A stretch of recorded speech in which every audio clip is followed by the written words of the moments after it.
So thanks for coming today, everybody. I'm really excited to share some things with you. And what I would love to do before I get started, I had kind of this crazy summer where I had a bunch of sales in a row, and I started to add them up.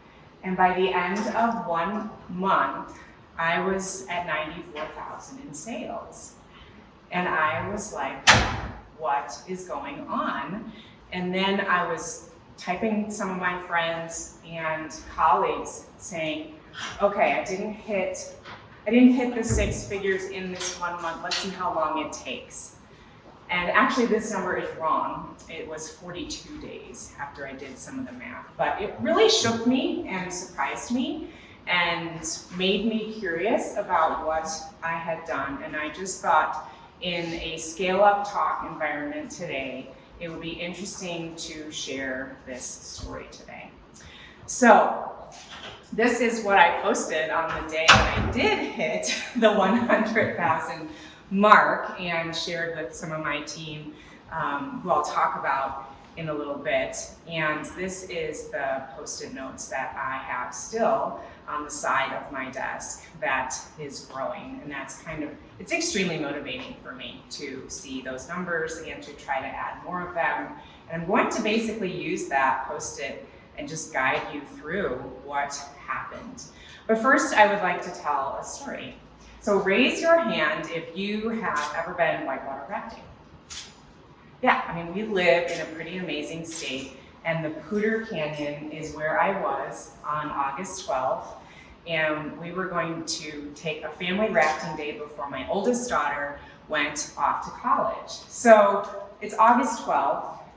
The water is what?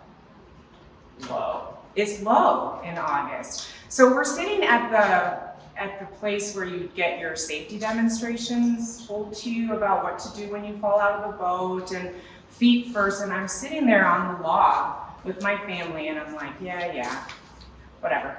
Like, I've heard this before, nothing bad has ever happened to me, and we're gonna be fine. And so she's telling us all these things we need to do. If you get separated from us, this is the signal for I'm okay. This is the signal for I'm bleeding or have a broken limb. You know, she's going through all these things. So we take the bus up and we go to the put-in.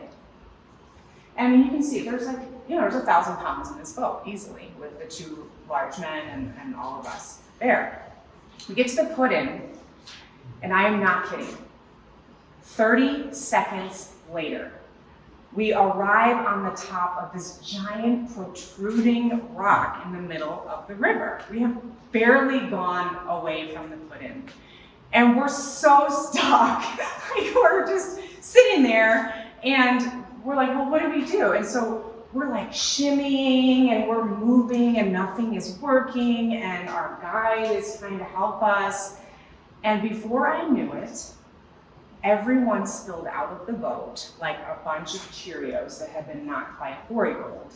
And there we were. And suddenly, all of the things that I had been taught I had to do, all of them. I am under the boat, pushing up. I am flying down this frigid, cold water, even though it's freezing. I am feet first. I am popping up out of the water, completely soaked. I'm listening to my guide, and he's telling me, swim to the right, swim to the right. So I swim to the right, but I come up out of the water and I'm like, I can't breathe, something is wrong. And so I look in front of me, and there are 2 paddles, not one, in front of me. And one of the paddles, the hook of it is lodged in the strap of my chest PVC, and it's pulling on me, and I can't breathe. And I'm freaking out, and I start screaming, and I finally dislodge it, collect myself, get to the side of the river, and catch my breath. And what is my guide doing? He's going, are you okay? And I'm like, yes, I'm okay. Never had to use that symbol before. So we get in the boat, and my whole family is sitting there, and like, they're scraped, they're bleeding. You know, the guy that's our guide, Corbin, he's like, you guys, I don't know what you just did, but you just doubled the number of people that have been out of my boat all summer. And I was like, you are welcome. So, this picture was taken after we had started to go and actually have some fun, and we're getting a little bit dry. But can you resonate at all with this when it comes to starting a business, right? Like, you hit a rock, you sit on it, you can't get off, you don't know what to do, you're stuck under the boat, you can't breathe, all the things, right, when you're starting a business. And so this is kind of how I felt when I first met Jana 7 years ago. Didn't really know what I was doing. So my daughter, Kate, on the other hand, is way better at this than I am. And this is her. She was 11 years old at the time. And this is my brother and my son and my nephew, and they're in Idaho. And I share this picture because to me, this is just such a great contrast of what it means to really collect your skill sets and your resources and make something happen. Like, everybody planned this, you can tell, right? I mean, they all said, like, we're gonna sit at the bottom of the boat and we're gonna give Kate lift. She wanted to ride the bull that day. That's what that's called. Look at her. She almost has nothing touching the boat. And she is absolutely displaying incredible courage.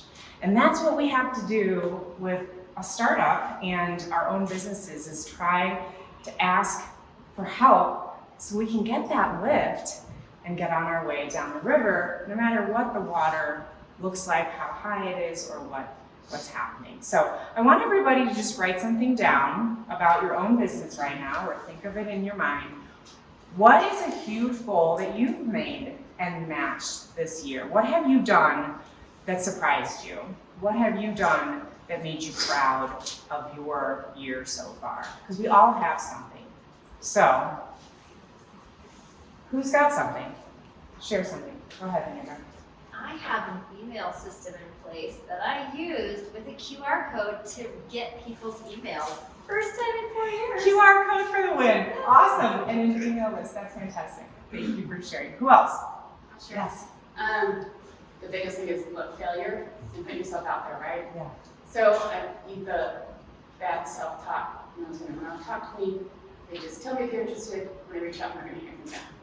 So I put myself out there, got out of my comfort zone, and I had 5 potential prospects that could be really very lucrative if it comes through.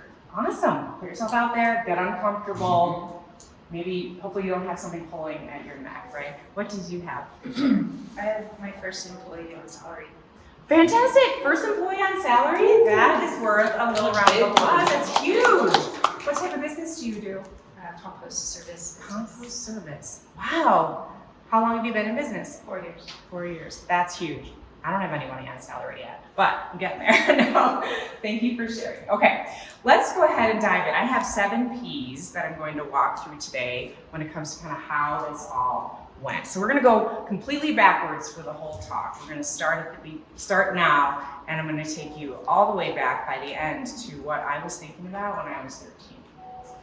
So step 1 is, this first one here is DuPont. I'm actually flying out in 12 hours to go to DuPont for my second day there at a masterclass. And DuPont hit my radar in the strangest of ways. And if you know this person in the lower right, that's Aziza Syed. And she works at Innisphere here in Fort Collins. And about 5 years ago, she said, "Hey Cindy, there's a woman down at NREL who needs a scientific messaging workshop. Can you do something like that for them?" So I said, sure, that sounds right up my alley. And I delivered that for them. And then they asked me to come back twice a year. And so every year I would go down and deliver this presentation to emerging companies who were scientists and really bad at messaging. Well, this deal completely almost fell through, because what happened was, I met Heidi because she was mentoring one of the NREL teams. And she saw my presentation and she said, "Oh my gosh, this would be so great to have at DuPont." And I said, "Oh, why don't we talk about that?" Now, I wouldn't have said that okay, back in 2016 or 17. I wouldn't have known how to approach a company like DuPont. That's big, and I didn't know how to do that. And I'm gonna show you later like how I learned how to do that, because that is a hard skill that I knew I didn't know. But I did know it when I met Heidi, and the morning that I emailed her the invoice to sign and pay to do this gig, she writes me back in all caps, Cindy, oh my gosh, I'm so sorry, we can't do this. And I'm like, what? We just got off the phone yesterday. She's like, there's a freeze on all outside consultants for the rest of the quarter, all across DuPont. This was March of this year. And I'm like, okay, Heidi, it's okay. We'll figure it out. Like, I'll call you back at the end of the quarter. So I call her back at the end of first quarter. Hey, Heidi, how's second quarter looking? Do you think we can pull the trigger on this in second quarter? Let me check. Nope, we're still closed down for all of second quarter. I'm like, okay, I'll call you back for third quarter. So, finally at the end of July, we were able to pull the trigger. And I just went through day one, 3 weeks ago. This is Heidi, and this is the group that I was working with in person, and then I have a virtual group that's at a separate office. But the letter that I want to share with you on this one is persistence.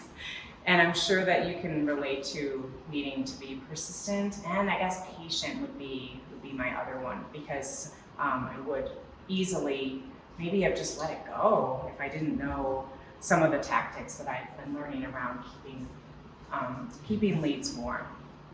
The second P has to do with LinkedIn, which I think all of us, how many people are pretty active here on LinkedIn, give or take, yeah. So I went from syncing to linking to syncing at LinkedIn after learning how to use this tool. And there's two people in the upper right who really did a lot for me to get to this point. And Ellen on the left was a big one, really big one. She introduced me to a room of people who were just at a totally different caliber, a different level. I was not nearly doing or making what these men and women in this group were doing and making. I mean, I was probably doing about half to a quarter of some of the annual revenue that I was watching them all post about in our Slack channel as a part of this LinkedIn pod. Anyway, this got me into some rooms where people were doing double and triple what I was doing, and they really made me want to do that too. So surrounding myself with people I wanted to be like was a huge piece for me. And that's how I ended up meeting David Newman, who I'll talk about in a minute, and Rusty Gaylord, former Apple's worldwide head of finance that I partnered with. And some of these people were just key, because I was wasting so much time. I was wasting a lot of time in my day doing things that weren't getting me where I wanted to be. And people would say, Cindy, you should be doing like things in bigger rooms. Why aren't you there? And I was like, I don't know. How do I get there? And so I was guided toward people and responded to some people who could really help me get there. So this is people who refer.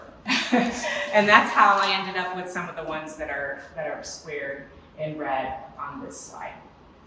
So along those lines, I ended up doing some new things for how I put content out there. And the ones that are boxed in red on this one are all deals that came out of webinars that I started to do. Now, I don't charge for webinars. I'm actually still on the fence around webinars, because I think, you really need a big audience to do great webinars that are full of, hundreds of people, and not quite at that level yet. But I made some great connections. And Rusty and I did three webinars, 1 month out, 3 months in a row, once a month, and closed a deal there, and then had another couple of people come in on some smaller size things. So trying out new things is a huge, that's just one of the things that, for me anyway, I just started doing it. I don't know. Sometimes I'm like, enough is enough. We just have to try something new, and then I would just say, I would have no content, nothing. I'm gonna give this talk or do this webinar, and I'll figure out how I'm gonna get it there later. So what are you trying for fourth quarter that's new? Anybody have anything to share about like a new promotional strategy or a new thing? Yes. We're replacing staff with computers, which I absolutely did not want to do when I started the business, but I don't feel like I have any other choice. What will the computers do that the people used to do? It's not that the people didn't used to do it. I can't find the people to do it. Okay. So I've been racking my brain for about 8 months, and I've done hundreds or close to 100 interviews. Wow. And I've gotten some people who kind of live next door to okay, but that's as good as it's gotten. So I gotta go a different direction. Are you optimistic that it will? No, because it's proven that it doesn't work in this industry, but I'm gonna try and figure out how to make it work. Okay, yeah, fantastic. Well, good luck. Let's see how it goes. What else? What have you guys tried? What are you trying that's new? You gotta try something new. Fourth quarter, it's next week. It's Saturday. Anybody else? Trying anything new? AJ? I think now I'm getting more in terms of the technology. Okay. Human being is hard to connect sometimes. So it is easy to use various technology to get access to the customer. Right. Okay. Yeah. There's forever Sales Navigator, all kinds of new ways to do things to try to get your hands on the right people and to do that. Well, thank you for sharing. Okay. Oh, this one's crazy. So pandemic, what is it called? Pandemic randomness. There was the strangest thing that happened. So do you guys give free talks? Who gives, I gave more free talks than I could shake a stick at. Mike's been to every one of them probably. No, but that's one of the things that I did a ton of early on. And this one free talk that I gave at the ICF, International Coaching Federation, in the middle of the pandemic. I gave this little talk about a one-time thing, a passion piece webinar, gave it on Zoom. No one was doing anything. We were all sitting at home staring at Zoom. And 2.5 years later, I get a referral from someone who watched that talk, never met her, don't even know her, still never have shaken her hand. She told a guy named Drew about me because they're connected in ICF. And that led to the biggest deal of the whole quarter for me. 3 coaching deals, 6 months each, with top-level, C-level scientists in San Francisco at a new company called Recode Therapeutics. They just landed like $300 million in funding. They are the kind of company that is actually realizing the patent that's at the level of the NREL people, right? Like you're just kind of figuring out, that's what the NREL teams who are just starting out their little idea, they want to grow up and be like Recode. And Recode has just doubled their doubled their staff. And I was pulled in to help the scientific leadership there get better at their science. And that's like the weirdest, craziest, randomest way. I just never in a million years saw that coming. So I don't know, do free talks, but not too many, right? I mean, what's the balance on free talks? But it's the relationship building part that really, at least, I don't even know. I can't even say that I built a relationship on that one. This person just saw me and that's it. I don't even know her. So I definitely thanked her profusely. The next P is partnerships. And this is just an interesting story because I tried to quit On Point in 2020 and I went out looking for jobs. I got 4 kids, I gotta get them through college with my husband. It's time to start, adding more numbers to the bottom line.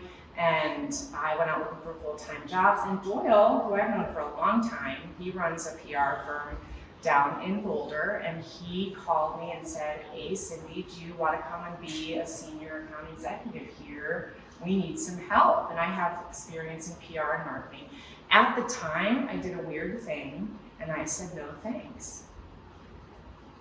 I was out looking for jobs, but I had just started to get some humming clients in the fourth quarter of 2020. And I was like, Doyle, I think I'm gonna give this a go a little bit longer. I don't think I'm ready to jump ship yet, but I'd love to help a little.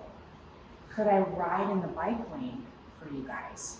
And he's like, yeah, I've got a little tiny project. You can take this one on. Just come in, like, we didn't sign anything, which was awesome. We just did a handshake. We still only had a handshake. And the point is that I did the bike lane for them. I kind of inched into the right lane a little bit at some point. And then I was like, no, I don't like this. I don't want to do PR anymore. I thought I might want to go back to that. I don't want to. It was such a great experience and exercise for me to try an old shoe on, really, and go, no, this is not filling me. My zone is not here. Like, I can do this job, but I love the job I do for people, and I'm going to say no. But we are partners, and he is the reason for one of my line items on this particular sheet and many others, because I help his clients who need way more in-depth help than they provide.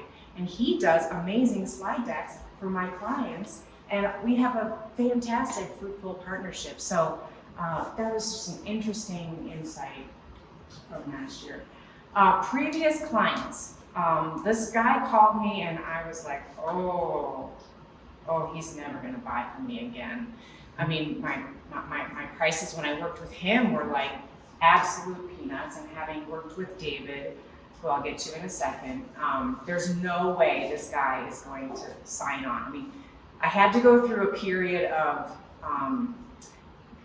changing the target and the clientele, because I had raised my prices and rates and gone longer and deeper with the deal sizes that I was selling to larger companies and bigger groups. And I'm like, there is no way this guy is gonna buy it.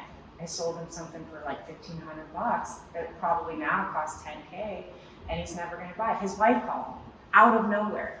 I didn't even know he had a wife, and that's not a joke. I was like, who are you? She's like, we need help. 2 conversations later, I'm like, let's do a 6-month program. Here's what that is, here's what you're gonna get, here's how this operates, this is where we've changed things around here. And they were like, done, let's go. And I was like, how in the world did that just happen? It floored me. So, there's like a way to have a conversation with those old clients that I was taught by David. And it was like, so I have good news and I have other news. And it's like, the good news is OnPoint is growing and scaling, and we're doing bigger and greater work with longer term clients. And the other news is our pricing structure is new and different, and you kind of find a way to position that. And so I lost, you can say lost, but I said farewell to several clients that I enjoyed immensely working with, but who were not in the same places. That's a really hard, scary, lonely thing to do, because when you don't have any fish on the table and you're shoving away work, it's very scary. And so fortunately, I was able to balance that at intervals that I could still sustain. But that was a big one. This is David. So this is the reason for the whole postage sheet. He is someone I met through Ellen Moore in the LinkedIn pod. David and I talked once before I joined the LinkedIn pod and once after. And I remember standing in my living room and I was like, okay, if I'm gonna scale this business, if I'm gonna be able to hit 6-figure years and double that, I don't know how. I don't know how to do that. I don't have an MBA. I don't know how to do deals like with DuPont. I don't know how to do this. So if I'm going to do that, and I really wanted to, really bad. Like I was like, I think this is what I'm supposed to do with work in my life. So if I want to do this, and I do, I gotta find somebody to teach me how to do this. And I bit the bullet, and I dropped a ton of cash, at least a ton to me. And I'm like, I have got to go. I have got to push myself. That's my 7th P. I have to push myself to learn this stuff. I was gonna insert a swear word, but you said there's no filter on the Facebook group. Is there anybody over there? And I said, I'm going to figure this out. And so I joined David's. It's ironic actually, because I joined David's MBA program. It's called MBA, Marketing Business Accelerator. And it's a 15-month program for solo consultants like me who want to scale. And they are expert solo consultants. They're not beginners. They are freaking brilliant at whatever it is they do. And I joined his program on July 1st, which is the date at the top of the sticky, if you remember. That's like when I started this rampage, so exactly a year later. And I have experienced a lot of wins since that time, but this kind of waterfall happened on July 1st. But David taught me and is still teaching me. I mean, I just got off the phone with 2 coaches today about how to quote a team that's calling me for some new stuff. He's taught me so many things that I couldn't teach myself, that I couldn't find anybody else to teach me in the way that he does it. And he's all about action. I had interviewed 2 other people to do something similar to this, and David was the only person who gave me a number, gave me a price, gave me a way to start, kind of like right then on the first call. The other 2 people, one of them didn't even write me any materials at all. She's making lots of money, so I was surprised about that. And then the other one, we just didn't get anywhere quickly enough. And I learned something from that as a buyer, right? Like, get the people to talk to you and get those things out on the table. So like David would say that it's us, you know, the participants in his program. He would say, Cindy, it's you that's doing this. And I was like, well, yeah, but like, there's no way that I could have accomplished this.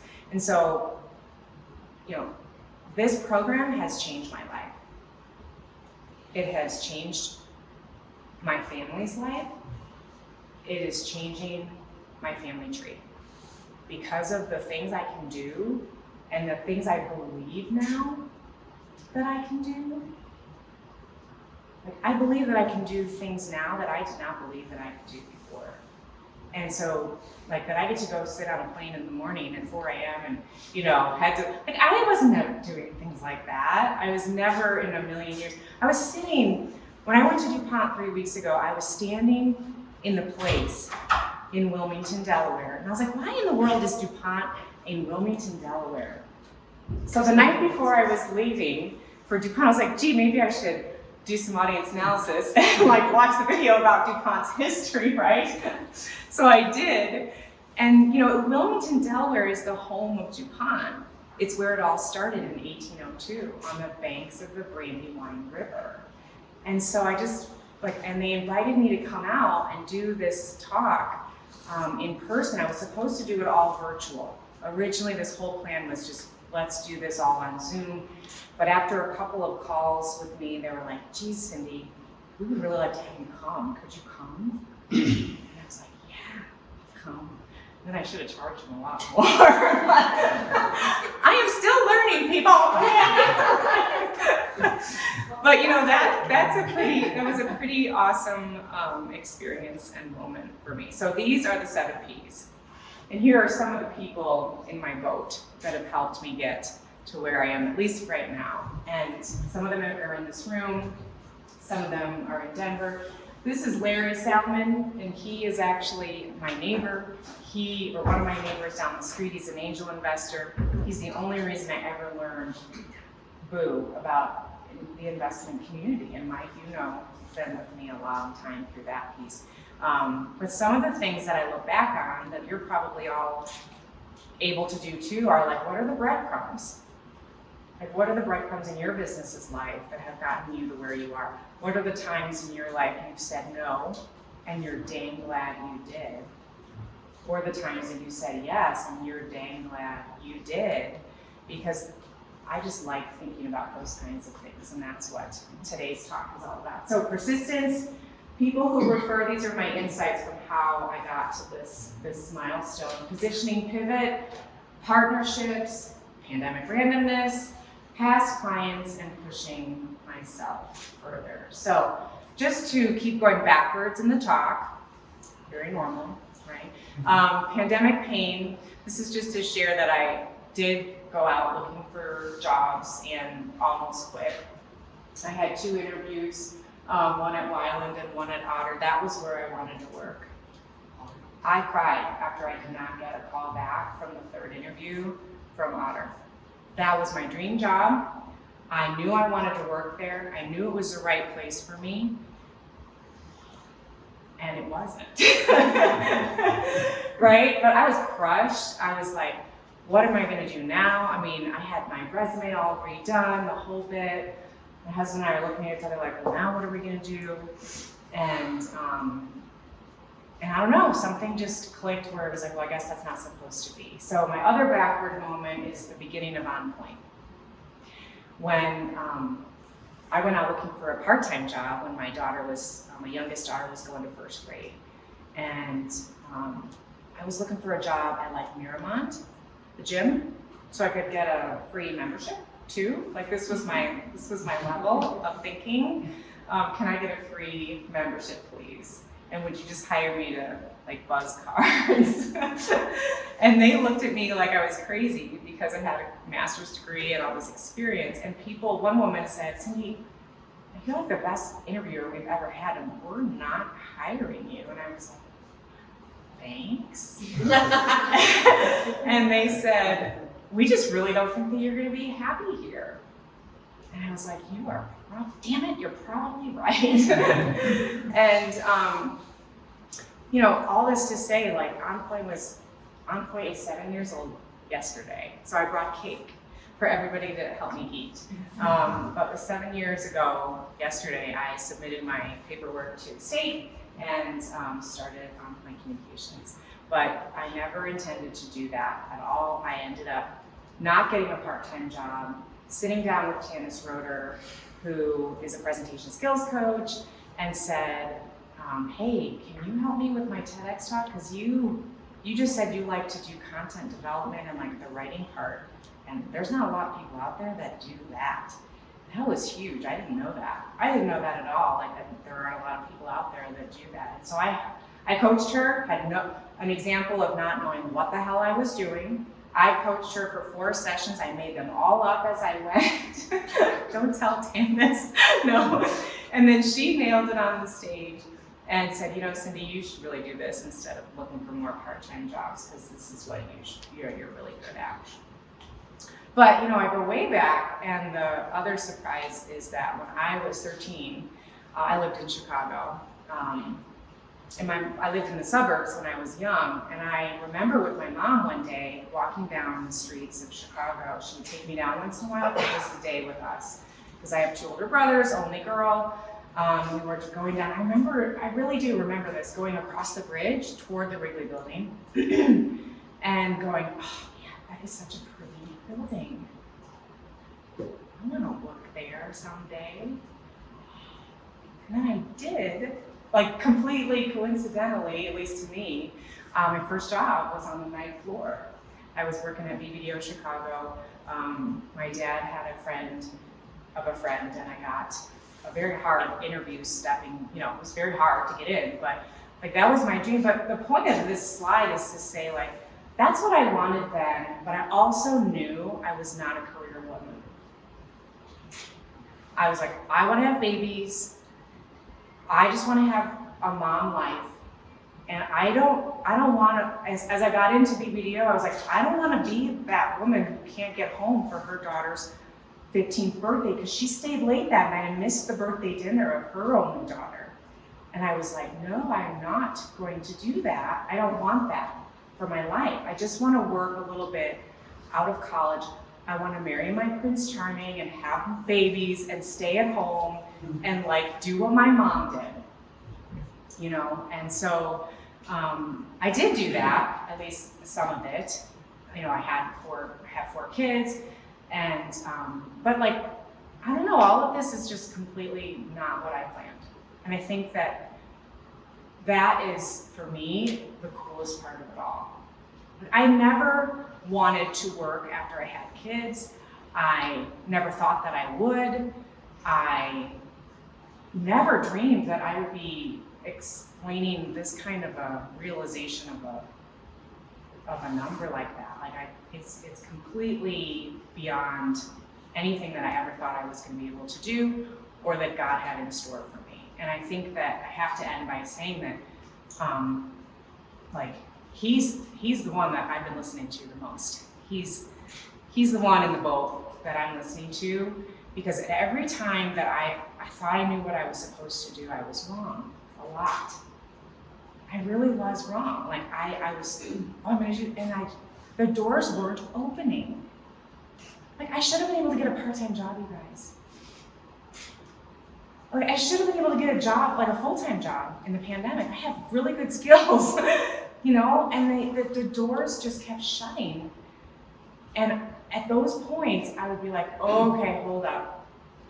What am I missing here? Like there's something else. So I think I'll just chill and let this unfold. And so I don't know what's next. You know, I'm excited for whatever is coming up. I would love to just chat with all of you at this point and share questions, but that's my story and I'm sticking to it.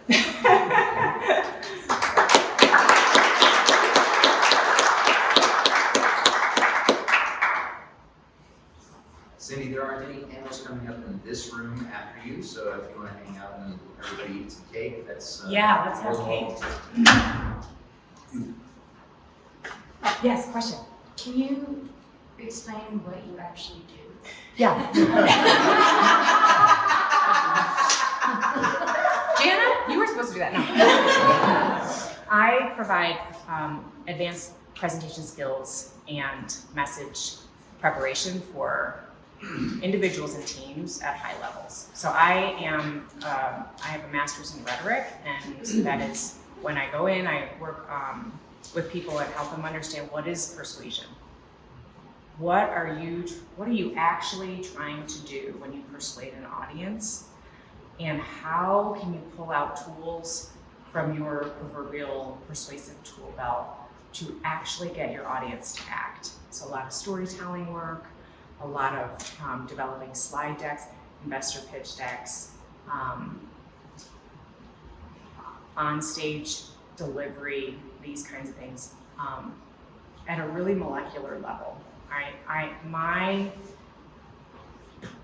My happy place is dissecting a message to see where it's working and where it's not, and then helping the speaker fine-tune it and fine-tune themselves so that the content's humming and the person is humming, and together there's this awesome synergy for nailing the message and getting the funding or the deals or the board vote or whatever it is that people need. Thank you for asking. I should have said that probably. And how much money have your clients raised? My clients have raised, that's a good question, over $80 million easily, I would say. Given who I just talked to today, who shall remain nameless, add 10 to them. Add 10, boom! We're probably nearing the $100 million mark for clients. That's fantastic. Yes. Wow. I need to call her. Yes, you do. Yes. You have a question? So are you thinking about taking this to the next level Mm-hmm. on point communication? Like, not to be individual, but it may be a unicorn for future. Have you ever thought? What is a unicorn for a solo person? So here's the thing that I didn't talk about my programming and stuff like that, but what I have discovered, like next year I'm going to write a book. People keep telling me I need to, and I think it's time. But what I did these first 4 to 5 years in Fort Collins is I tried out this idea and this model that I built. It's called How To. And it's an acronym for how to build and craft a tight, compelling, concise, persuasive presentation. And I was able to get it published in Forbes.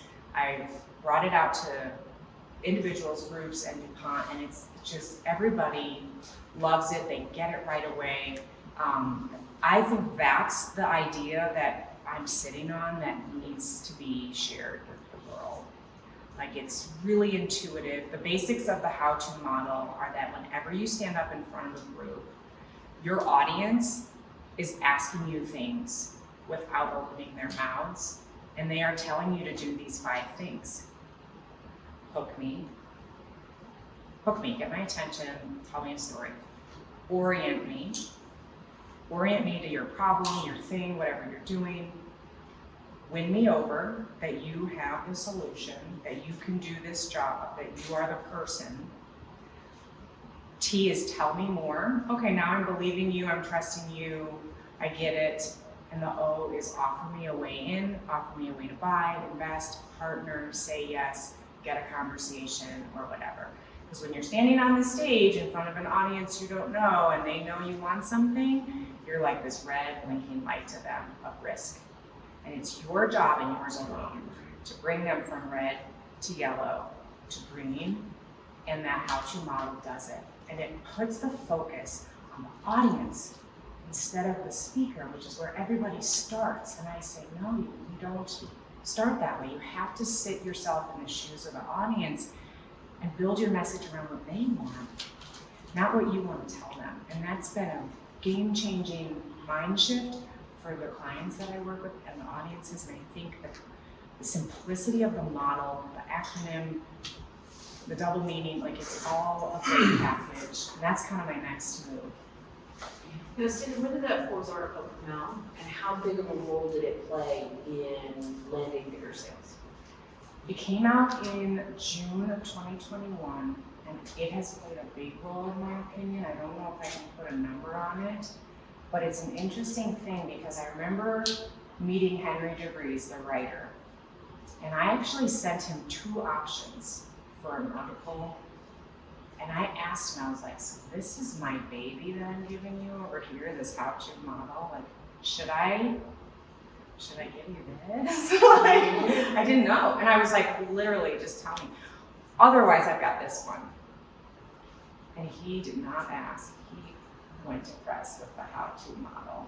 And I was like, well, that's one of my moments. I was like, I am on a rock, people, and I don't know how to shimmy off this one, so I'm gonna just take a chance and get it out there.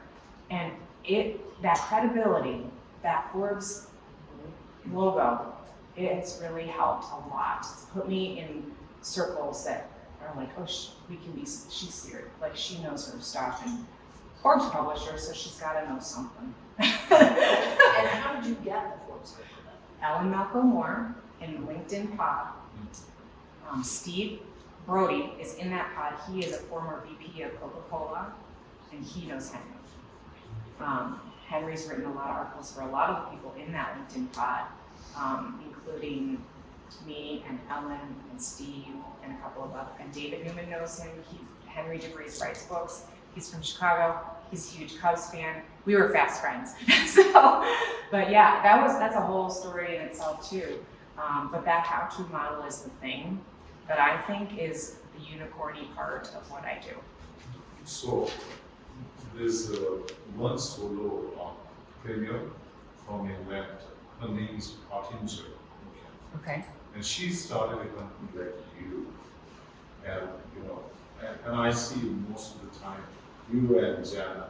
Okay, it's a very competitive landscape I have in Colorado, where they have done their own job in their own field.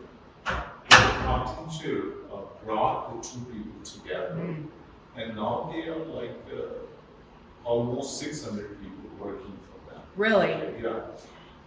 We'll have to talk about that. Okay, so that is what I was making a relevance. Yeah. And sometimes even the McKinsey, the company came from one solo. Yeah, I mean, all companies come from one Yeah, person. so don't think about it that you are all by yourself and you cannot everybody's hiring you, maybe you hire other people to be hired by somebody else. Yeah, I do have a new hire. I have 3 people on my part-time payroll. They're not new hires entirely. It's for full-time. But one of them is local. Sherry was going to try to get here. She's a master's in rhetoric too. There's 2 of us, at least 2 of us out there in the world. But yeah, she's a writer. She's fantastic. So yeah, like I guess the answer is like I don't really know. Like, I don't really know what I want yet, and I just know that I want to like my goal. My why is the people in the boat, you know, my kids, and all the possibilities that this is bringing to them to get out of college with no loans. To be totally honest, like that's what I want to help with, and that is what right now I'm doing for them. So, yeah. How did you get into Ellen's group? Ellen's partner, Mark Fewsmith, her business partner, at the beginning of the pandemic, he found my profile on LinkedIn. And he was like, Ellen, we should maybe talk to Cindy. And so he approached me, and because of my LinkedIn profile and the story, which was different now, but that's how, like he found my profile and was like, and she writes profiles, and so it stuck out. And then I ended up doing a joint webinar with Ellen and Mark in the pandemic when everybody was just doing whatever the hell they wanted to. And then she started the pod. Like this is another crazy thing. Like the message from Mark in my LinkedIn direct message inbox, and then the subsequent email 6 months later about starting and joining this pod thing. Both emails, both messages, I was like, huh? Wait a second, what? This looks fishy. This is just somebody trying to get me. Both times I felt like that.